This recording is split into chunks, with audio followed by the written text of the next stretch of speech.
Les partisans de la théologie narrative, surtout dans l'Église émergente, affirment qu'il ne faut pas être dogmatique en théologie. Pourquoi prétendre avoir compris la vérité alors que des gens bien sont parvenus à des conclusions différentes au fil des années? De leur point de vue, la théologie n'est pas une science exacte qui fait autorité. Les croyants ont toujours eu des convictions différentes, sans que personne n'ait raison ni tort. Par conséquent, on constate un relativisme galopant dans certaines églises aujourd'hui.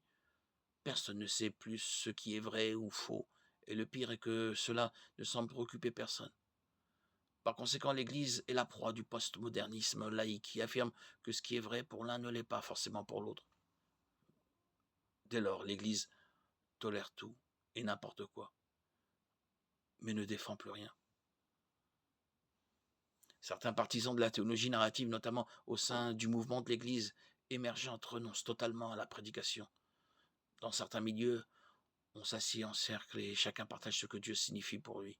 Aujourd'hui, en faisant éventuellement référence à un passage biblique qui l'a touché. Mais le plus important reste les expériences et sentiments, pas la parole de Dieu. Ils lisent un passage ou racontent une histoire biblique, puis s'interrompent sans exhortation, correction ni appel à l'action. Ce n'est pas ce que signifie se soumettre à l'autorité des Écritures.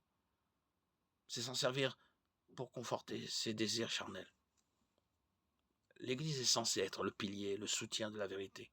1 Timothée 3,15. La vérité est un ensemble doctrinal exposé dans la Bible par la personne de Jésus-Christ.